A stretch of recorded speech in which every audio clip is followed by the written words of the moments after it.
At what point is skill needed for a person to go pro? Is it just mastering game mechanics, or is it jack of all trades sort of deal? I think it's dependent, because like I think for one, you can't be like a piece of teammate. Surface level, most of the time teams will recognize you based off your skill and like going pro in that way. But being a good teammate, and like the word goes around, right? So if you're constantly just an awful teammate, the word's going to go around and you're going to get less opportunities. Where on the other side, if you're a fantastic teammate and let's say someone inquired about you like from one of your past teammates and they had nothing but good things to say, that kind of like builds up, I guess, their like the resume, like your resume gets like kind of built up a bit. So stuff like that is like pretty important. And also, I would say for like younger players trying to be like a sponge to the information that your teammates that are more experienced and like the elders within the team, that you got to learn from them. But on the same side, you kind of have to hope that the elders within your squad are actually good. Like you have to be able to like learn from them. No, not even competent. There's a lot of like people that I've played with that I guess are viewed in a high standard. And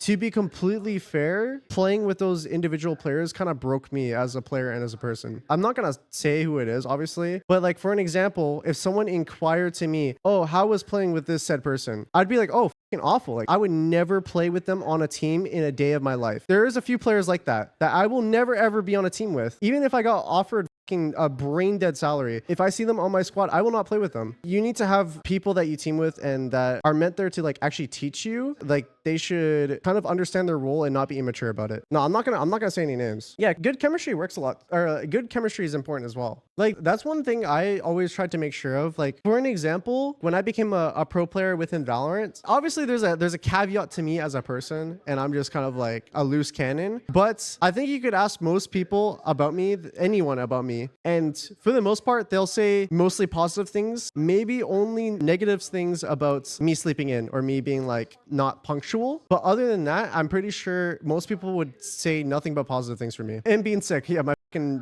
immune system. But I made sure, because like obviously me coming in Valorant at the start and kind of being that first generation like Valorant player, I want to make sure that if I do play with anyone that is younger than me and that can learn from me, I want to make sure that not only am I a good teammate, but I'm also like a good person at the end of the day.